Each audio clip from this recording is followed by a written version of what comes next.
오늘부터 딱 4년 전입니다. 만 4년 전 2015년 2월 26일 오늘 24일이죠. 이틀 남았는데 헌법재판소에서 간통죄가 위헌 판결이 났습니다.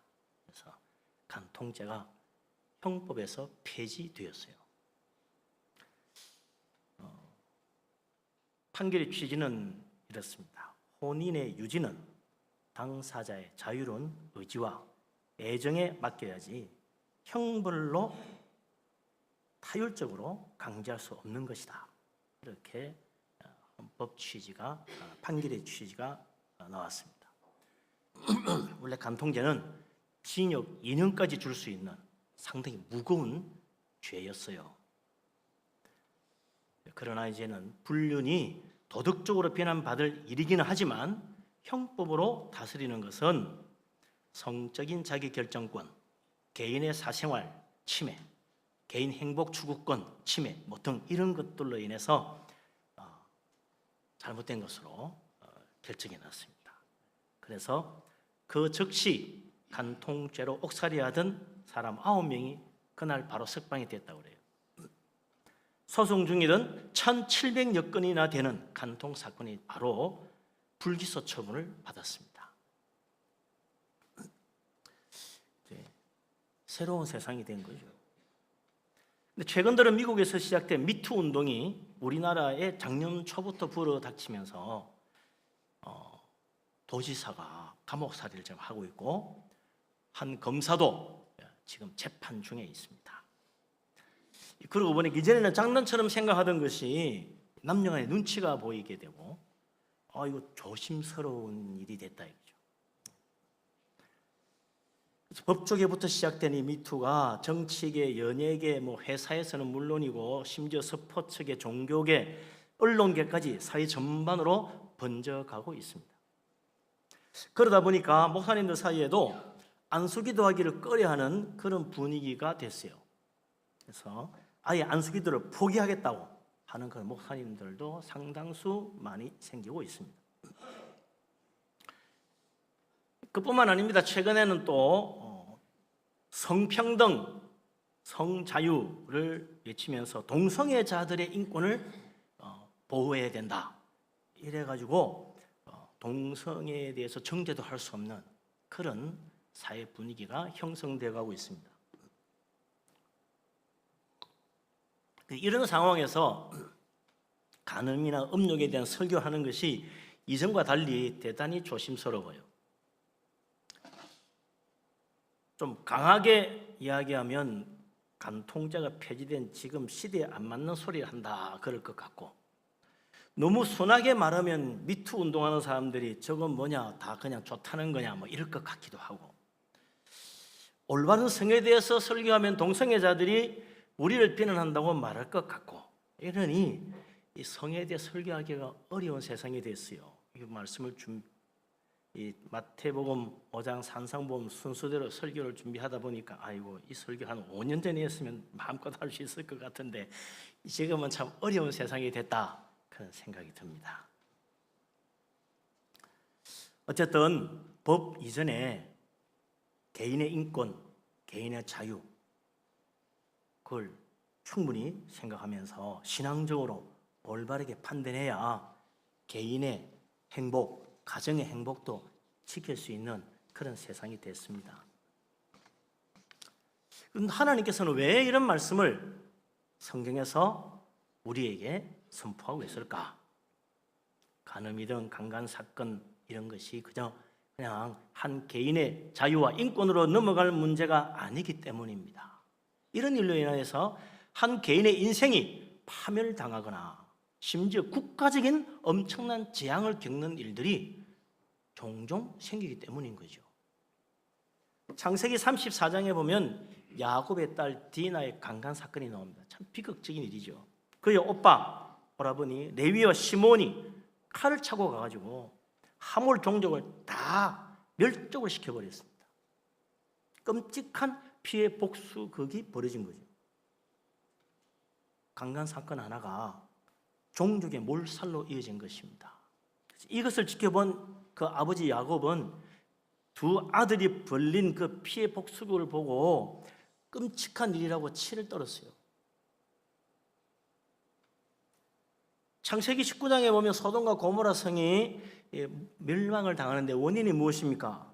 그 성 전체가 온통 간음과 간통과 성폭력과 동성애가 가득 찼습니다. 그래서 그 부르짖음이 하늘에 닿았다 이거죠. 그래서 하나님께서 친히 강림하여 보시고 하나님의 진노의 심판으로 하늘에서 불과 유황불이 떨어져 가지고 그 성을 다 멸했어요. 소돔과 고모라는 다른 죄가 아닙니다. 바로 성적인 문란, 음행, 이것이 바로 멸망의 원인이었다. 그런데 그때 소돔과 고모라가 하나님의 불심판으로 멸망당하는 건데 무사히 성을 빠져나온 사람이 있었죠. 아브라함의 조카 롯, 그리고 두 딸이었습니다. 이 산으로 피신해 가지고 지내는 동안 부녀지간에 통관을 하게 돼요. 이게 두 딸이 그 소돔과 고모라에서 자라난 두 딸이 이걸 죄악시 안 여기는 거예요. 그게 소돔과 고모라의 분위기였다는 겁니다. 두 딸이 아버지에게 술을 먹이고 취하여 잠든 사이에 하루씩 번갈아 아버지와 동침을 해서 잉태를 해서 자식을 낳았는데 그 자손들이 모압 족속, 암몬 족속입니다. 하나님께 축복받지 못한 족속이죠.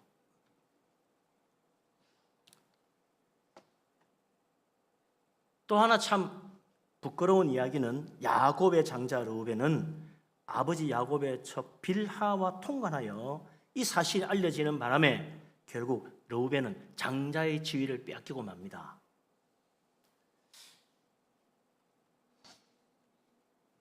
우리 성경에서 제일 유명한 이야기가 하나 있죠. 사무엘하 11장에 나오는 햇사람 우리야 장군의 아내 밧세바와 다윗 왕의 통관 사건, 너무나 잘 알려져 있습니다. 밧세바가 임신한 사실을 다윗이 알고 이걸 숨기기 위해서 우리야 장군을 결국은 암살을 해버렸죠. 그리고 밧세바를 아내로 맞이했습니다.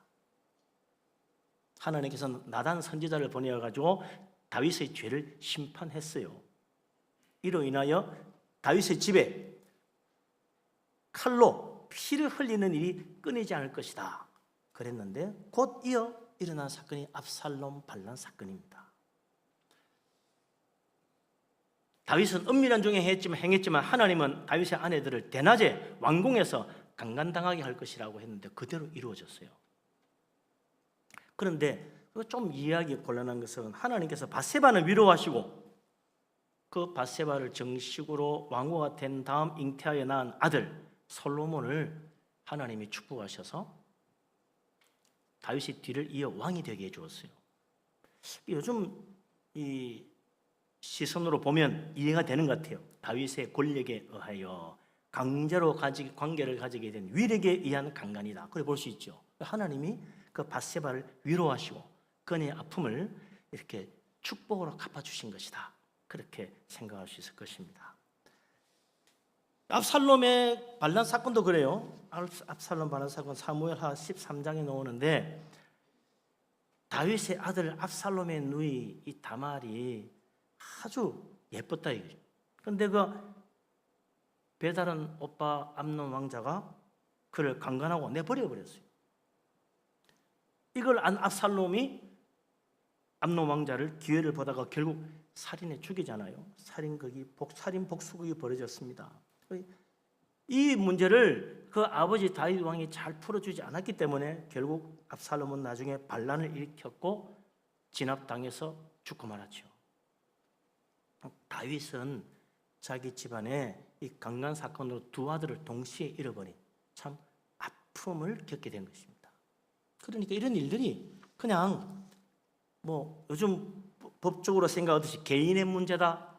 그거는 뭐 자기 자유에 의한 것이다. 이렇게 하고만 넘어갈 일은 아니라 그 결과가 참으로 엄청나다는 거죠. 그래서 우리 예수님께서도 중요한 문제로 이것을 다루고 있는 것입니다. 27절, 28절, 29절, 30절부터 쭉 해가지고 32절까지 계속 이 가정의 문제를 다루고 있는 거죠. 오늘 주님께서 가장 기본적인 말씀을 들려주십니다. 27, 28절 말씀 다시 한번 우리 다 같이 읽어보겠습니다. 또 간음하지 말라 하였다는 것을 너희가 들었으나 나는 너희에게 이르노니 음욕을 품고 여자를 보는 자마다 마음에 이미 간음하였느니라. 아멘. 저번 주도 봤습니다만 간음하지 말라는 계명은 10계명 중에 몇 번째 계명입니까? 이게 7번째 계명이에요. 럭키 7이라 숫자나. 10계명에서 우상숭배죄, 하나님 이름을 망령되이 일컫는 신성 모독죄, 부모 공경하지 않는 불경죄, 살인죄, 간음죄 모두 사형에 해당합니다. 그러니까 1계명부터 7계명까지 10계명 중에 1계명부터 7계명까지는 범하면 사형이에요. 그게 당시의 법입니다. 요즘 법하고는 상당히 다르죠. 우상숭배 종교의 자유예요. 보장되어 있어요. 하나님 이름 모독하는 거 그것도 개인의 자유일 뿐이야. 취향일 뿐이에요. 하나님 믿든가 말든가 욕을 하든가 말든가 뭐 개인의 자유일 뿐이에요. 살인죄조차 요즘은 사형하지 않는 쪽으로 가고 있습니다. 시대가 변하면서 법에 대한 사회의 인식도 달라지고 있는 거죠. 우리나라 법에서 이 간음이라는 말은 결혼하지 않은 남녀 사이의 관계를 정할 때 붙이는 말이고, 결혼한 사람 사이의 관계는 간통이라고 말하고 있어요. 통간 뭐 이렇게 하고. 그런데 성경에는 이런 용어의 구분이 없습니다. 다 간음이라고 되어 있어요. 히브리 말로 나압이라고 하는 건데, 그 간음, 간통은 물론이고 음행, 모든 음행, 동성애, 그리고 온갖 음란한 일 다 포함합니다. 다 포함해서 간음이라고 해요. 나압이라고 해요. 그러니까 7계명은 비합법적인 모든 간음은 물론이요, 비정상적인 모든 음행까지 다 금지하는 계명인 것입니다. 이 문제를 보는 데 있어서 우리가 주의할 것이 하나 있어요. 지난주에 요한복음 8장 말씀을 통해서 이 고대의 간음죄를 돌로 쳐서 사형에 처하는 무서운 형벌이 주어져 있었던 것을 보았습니다. 그러나 예수님은 그녀를 처형하지 아니하시고 간음하다 현장에 잡혀온 그 여자를 돌로 치라고 하는 그 바리새인 서기관들의 주장을 오히려 물리치시고, 죄 없는 자가 먼저 돌로 치라고 하심으로써 간음한 자를 오히려 용서하시고 사형 당하지 않도록 보호해 주셨어요. 보면 예수님은 시대를 뛰어넘으신 분이시다. 일찍이 간음죄를 사용하는 것은 너무 지나치고 가혹한 일이라고 판단하신 거겠죠. 그러나 중요한 문제는 이거죠. 성경은 무슨 죄든지 마찬가지예요. 무슨 죄든지 하나님의 가르침은 정죄나 비난과 멸망이 아닙니다. 하나님은 항상 무엇입니까? 회개를 통하여 용서하시고 구원하시는 것. 이게 하나님의 진정한 뜻이거든요. 우리가 무슨 죄든지 볼 때 비난과 정죄의 눈으로 보면 안 된다. 그러면 답이 안 나와요. 하나님과는 거리가 멀어지는 것입니다. 저 사람 저 인간 틀려먹었어 이러면 끝나는 거죠. 더 이상 기독교적인 신앙의 선에 서 있지 못하는 사람입니다. 저 사람 흉악한 놈이야. 저런 인간을 어울릴 수 없어. 이래 되면 우리는 정죄하는 자리에 서게 되고 바리새인 자리에 서게 되는 것입니다. 하나님과는 거리가 먼 거죠. 우리 하나님의 진정한 뜻은 회개하고 용서하고 구원에 이르게 하는 것입니다. 우리 예수님도 그랬잖아요. 나는 의인을 부르러 온 게 아니고 죄인을 불러 구원하러 왔다고 분명히 말씀하셨어요. 주님의 뜻은 구원입니다. 회개케 하는 거예요. 그래서 우리도 오늘 이 말씀을 보면서 정죄하는 입장이 아니고 하나님의 진정한 뜻, 용서와 화해, 구원과 그리고 회개에 이르는 이 말씀으로 들어야 된다. 오늘 이 말씀을 통해서 우리가 정말 하나님의 뜻을 따라 우리가 죄를 멀리할 수 있고 또 서로 용서할 수 있고 회개할 수 있다면 이보다 더 큰 축복이 없을 것입니다. 우리 하나님의 귀하신 은혜, 성령의 감동하심이 우리 모두에게 부어지기를 주님의 이름으로 축원합니다. 아멘. 그러나 정작 주님께서 간음죄에 대해 하신 말씀은 그 범위로 보면 오히려 더 강력한 말씀이라는 걸 알 수가 있습니다. 주님 말씀하기를 간음하지 말라고 했지만 나는 너희에게 이르노니 음욕을 품고 여자를 보는 자마다 마음에 이미 간음하였느니라 그랬어요. 우리 앞에도 살인죄에 대해서도 예수님이 똑같은 이야기 하셨죠. 살인은 실제로 사람을 죽이기 전에 마음속에 있는 미움에서부터 시작하는 것이다. 그러니까 이 미움부터 회개해야 된다. 미움부터 살인죄다. 간음도 마찬가지입니다. 마음속에 음욕으로부터 이 간음죄가 시작한다는 거예요. 그러니 우리는 간음죄를 저질렀기 때문에 회개하는 것이 아니라 음욕을 품으면서부터 품은 것부터 벌써 우리는 하나님 앞에 회개하고 십자가 앞에 엎드려야 된다는 거죠.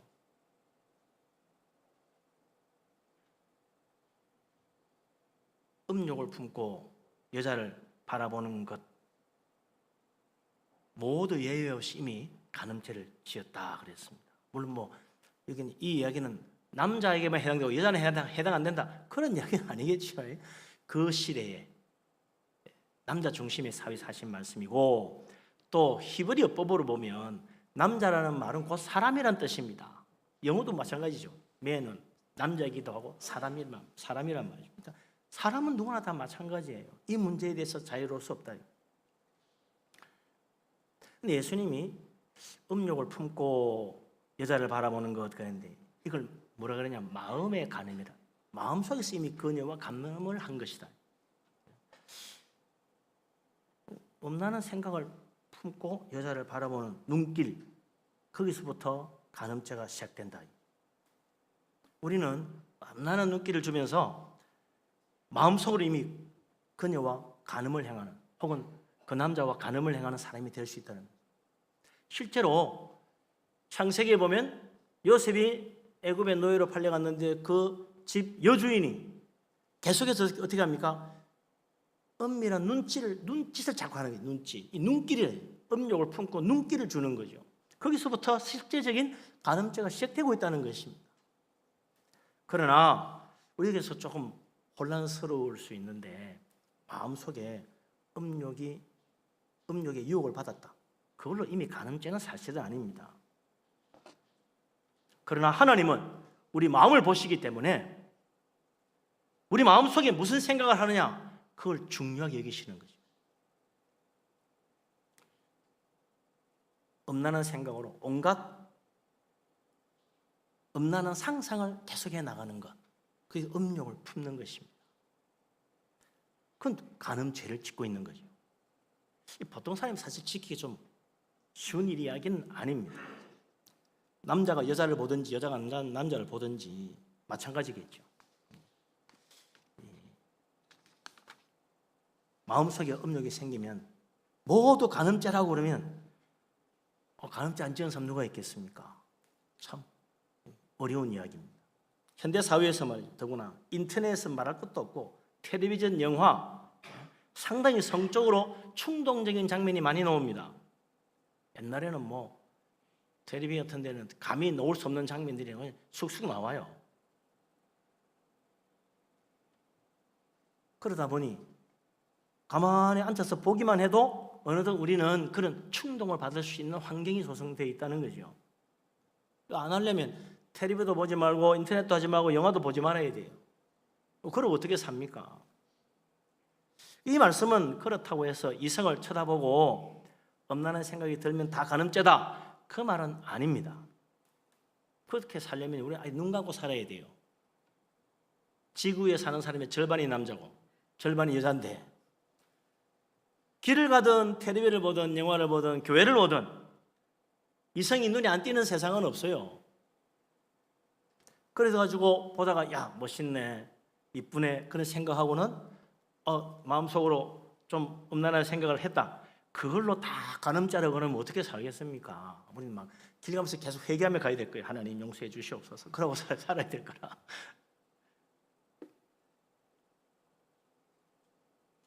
유혹받는 것과 죄를 짓는 것은 분명히 다르다. 우리 예수님께서 40일 금식하신 다음 사탄에게 유혹을 받았습니다. 그러나 주님은 말씀으로 다 물리치셨어요.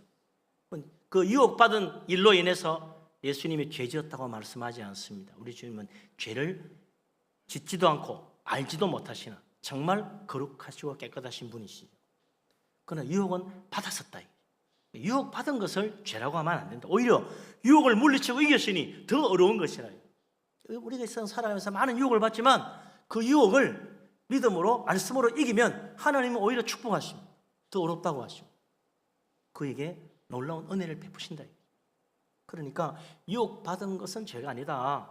유혹을 이기면 오히려 그에게 의요 하나님 앞에 축복받는 것입니다.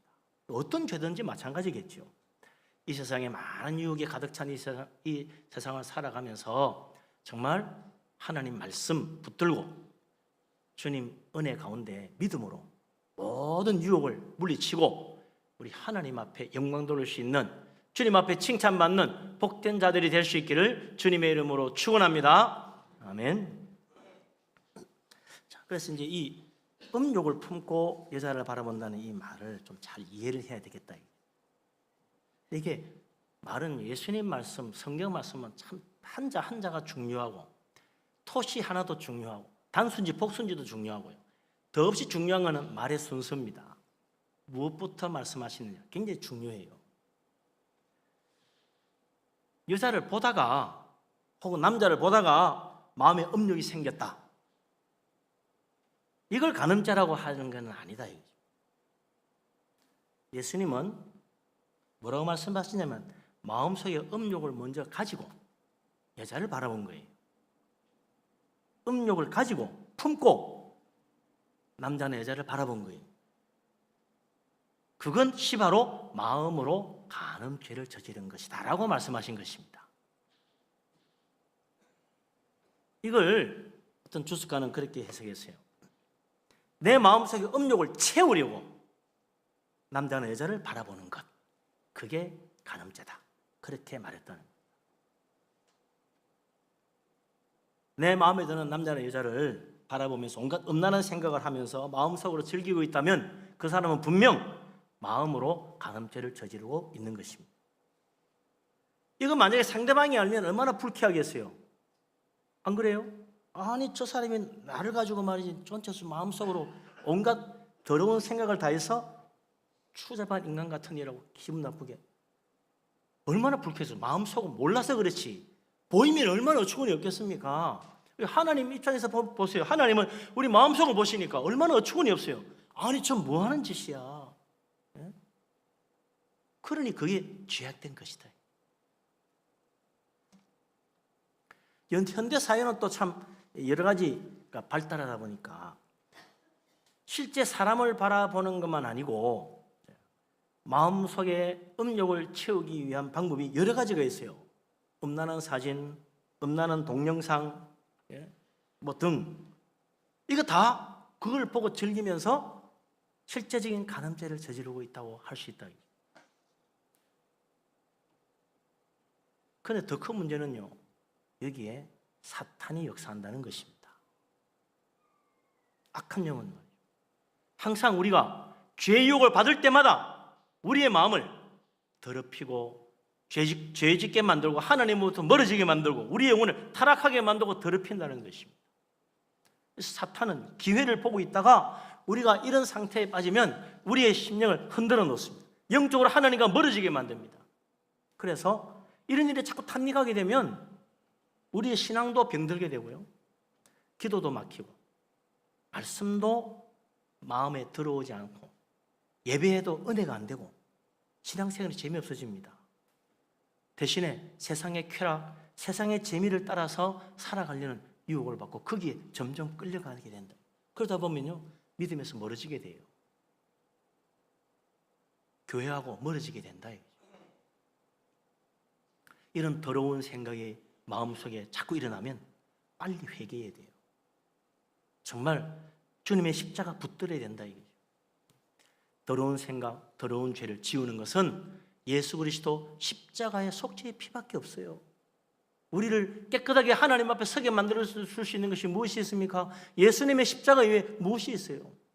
주님 이외에는 정말 우리를 바르게 하나님 앞에 설 수 있도록 만들어주는 것이 없습니다. 예수님의 십자가 은혜 의지하고 언제든 주님 앞에 엎드려 회개하고 주님의 그 은혜를 다시 한번 새롭게 하여서 우리의 심령이 하나님 앞에 깨끗하게 설 수 있는 축복 받을 수 있기를 주님의 이름으로 축원합니다. 아멘.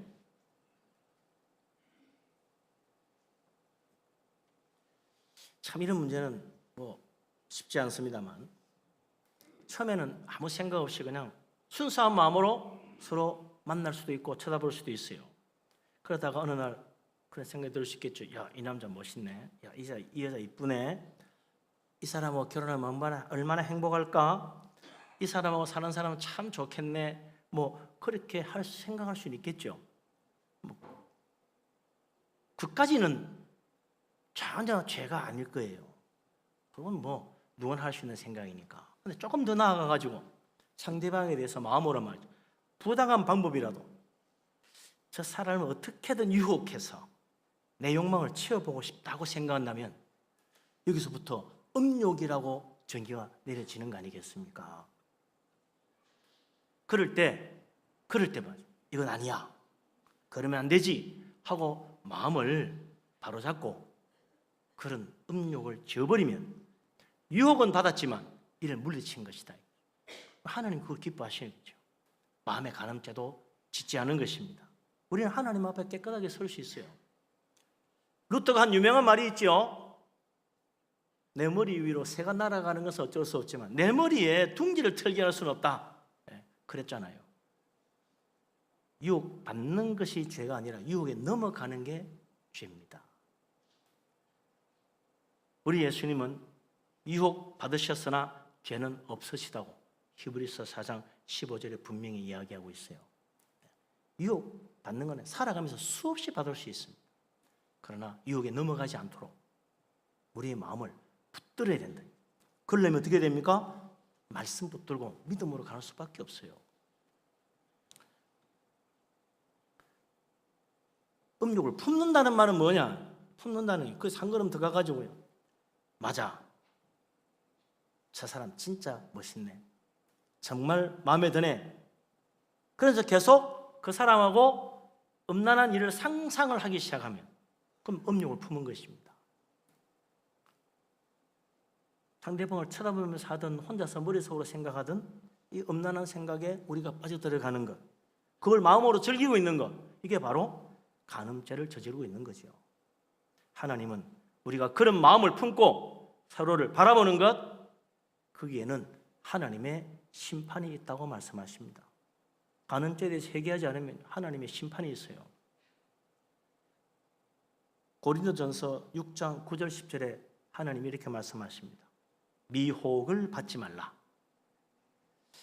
음행하는 자나 우상숭배하는 자나 간음하는 자나 몸을 파는 자나 동성애를 하는 자나 도적이나 탐욕 부리는 자, 술 취하는 자, 모욕하는 자 다 하나님 나라를 유업으로 받지 못하리라 그랬어요.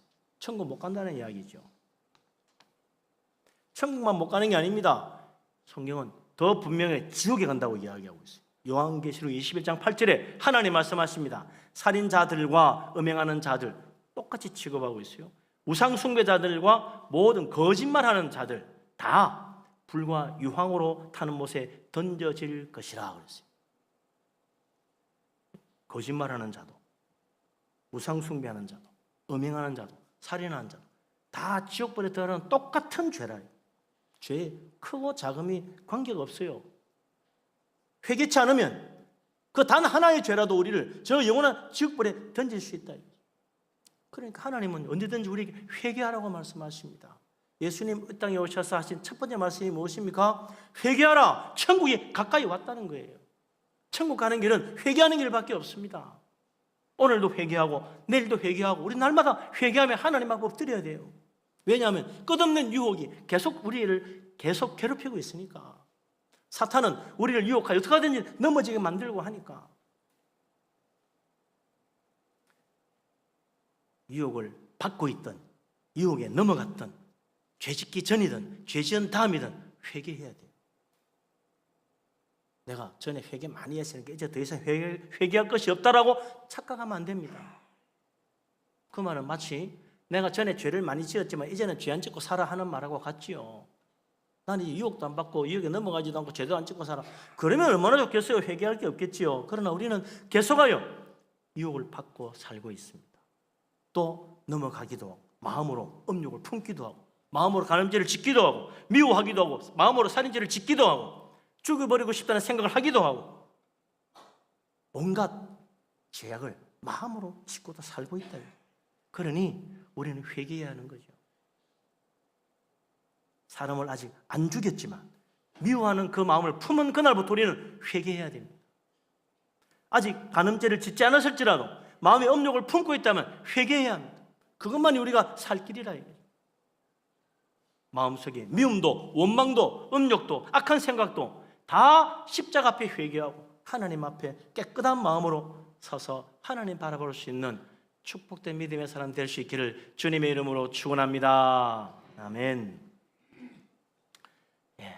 우리 하나님은 그렇다고 해서 부부 사이에도 무슨 음행죄나 간음죄를 이야기하는 건 아닙니다. 합법적인 가정에서 부부 사이의 잠자리나 부부관계는 하나님이 한없이 축복해 주신다 이거죠. 부부 사이에 이루어지는 잠자리는 하나님께서 결코 음행이라고 하지 아니하십니다. 하나님 주신 최고의 축복이라고 말씀하십니다.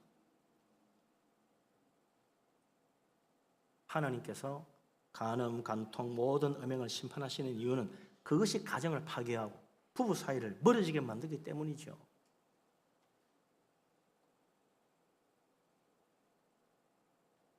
우리가 중요한 기준이 하나 있어요. 이거 어떻게 이겨나가나? 기준이 하나 있어요. 그게 무엇입니까? 히브리서 13장 4절에 있는 말씀이에요. 참 간단한 말씀입니다. 모든 사람은 혼인을 귀히 여기라 그러죠. 혼인을 귀히 여기라.